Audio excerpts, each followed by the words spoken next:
Crônicas do Amanhecer.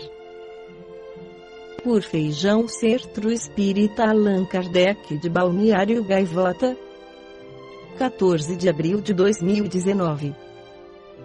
Pais de suicidas, não sintam culpa, diz mãe de menino que se matou aos 15.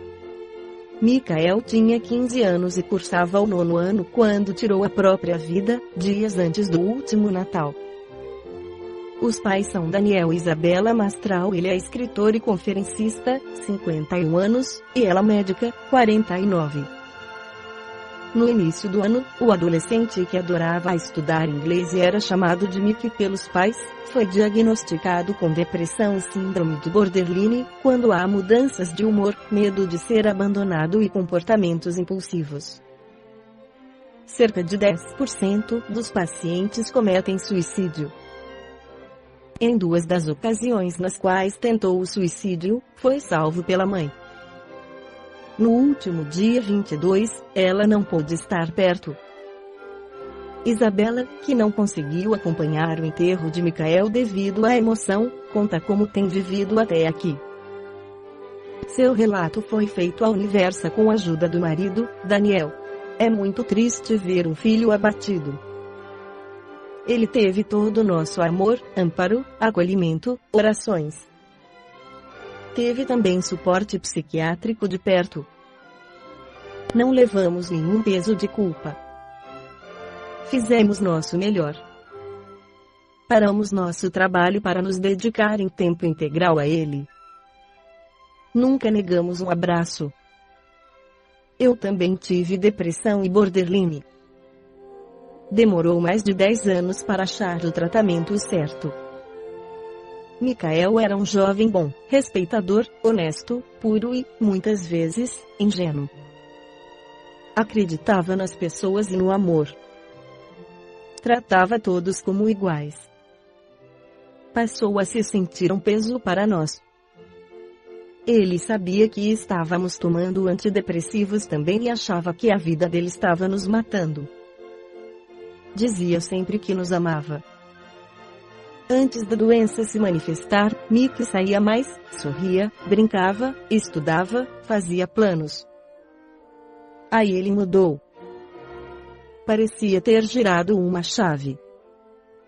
Caiu seu rendimento escolar, não saía mais do quarto, passou a ter uma perturbação com sua aparência. Estava com anorexia e bulimia. Tampava o seu espelho para não se ver. Sua autoestima estava baixa, e insistimos em estar com ele sempre. Mas era como ver uma luz apagando. Dia a dia. Não se alimentava, não tomava banho. Antes deste episódio, houve uma intoxicação e consegui mantê-lo vivo. Ele ficou internado em UTI por 4 dias, 16 horas em coma profundo.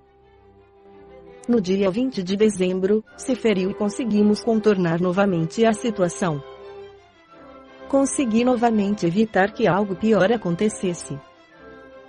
No dia seguinte, o levamos a uma especialista em transtornos em adolescentes e saímos com a esperança de conseguirmos uma vaga no HC, Hospital das Clínicas de São Paulo para tratamento. A médica considerou seu estado bom. Ele saiu feliz da consulta, enxergando melhores possibilidades. Nessa mesma sexta-feira, saiu para encontrar umas amigas. Sábado, dia 22, tentou novamente se matar e dessa vez não estávamos perto. Naquele mesmo dia, no fim da tarde, a vaga do HC estava à disposição, mas era tarde demais. Ele deixou seu diário. Lá, escreveu tudo o que estava sentindo, desde a primeira tentativa. Escreveu do fundo do poço. Vamos publicar o diário dele na data em que faria 16 anos, 15 de fevereiro. É um relato feito por alguém muito ferido. Nós também vamos apresentar nosso olhar nessa publicação, no site. Somos cristãos e Jesus nos ensina que não é fraqueza expor a dor. Espero que ajude muitos a enxergar que depressão é uma doença e que essas pessoas recebam mais empatia. Elas precisam de amor. Esperamos também que preconceitos caiam. Não há como acrescentar mais dor e punição a quem está tão ferido. Esgotamos todos os recursos. Fizemos nosso melhor. Infelizmente, enquanto acharem que depressão é frescura ou que é demônio, os índices podem aumentar. Falar sobre o tema é a melhor maneira. Papais e mamães, não carreguem o fardo da culpa. Um dia, estaremos todos juntos. Estamos vivendo luto. Dói profundamente. Como se uma estaca entrasse em seu peito. Não briguem com Deus. Nem esperem respostas rápidas. Tudo vem ao seu tempo. A dor será transformada em saudade e ela em boas lembranças. A melhor prevenção ao suicídio é a educação. A doutrina espírita considera que só a educação poderá reformar os homens, conforme a resposta dos espíritos superiores à pergunta de Allan Kardec, na questão 796 do Livro dos Espíritos. E compreende que a educação não pode ser encarada apenas pelo seu lado instrucional, ou ilustração do intelecto, mas deve ser trabalhada pelo lado moral, na arte de manejar o caráter. Em seu livro Entendendo a Vida, as Questões Existenciais e o Pensamento Espírita, Marcos de Mario escreve que, sendo uma ciência, moral não é um termo vago, nem se confunde com moralidade, que designa o conceito social do que é aceito ou não em certa época, e que se modifica com o tempo e os costumes. Informa-nos o Livro dos Espíritos, obra básica do Espiritismo, que a moral é a regra de bem proceder, isto é, de distinguir o bem do mal. Funda-se na observância da lei de Deus. O homem procede bem quando tudo faz pelo bem de todos, porque então cumpre a lei de Deus. Essa definição está na questão 629 e antecede no tempo a definição filosófica que demos no início deste artigo, mostrando como o Espiritismo complementa as diversas áreas do conhecimento humano. A educação moral consiste na formação do caráter do educando através de um ensino que prioriza a prática do bem, a valorização das virtudes e a aquisição do sentimento do amor.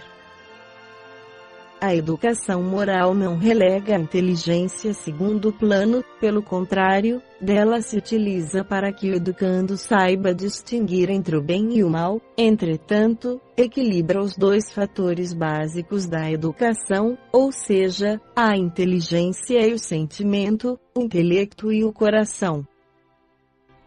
Além de considerar a educação moral como legítima formadora do homem, o Espiritismo ainda vai mais além ao quebrar o materialismo com a comprovação da imortalidade da alma, lançando as bases da educação do espírito.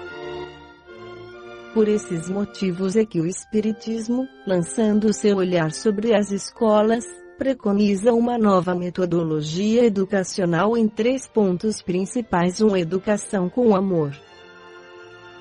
2. Educação com exemplo. 3. Educação com experiência própria.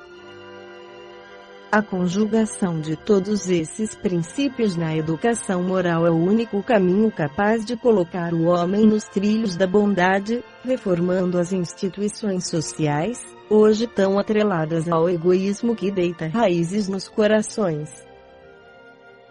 Enquanto a família e a escola não entenderem a profundidade da educação moral, continuaremos no desfile dos desregramentos e suicidas a que temos assistido, quando, se aplicada, a educação moral estabelece a desejada felicidade, por formar homens de bem, objetivo do próprio Espiritismo.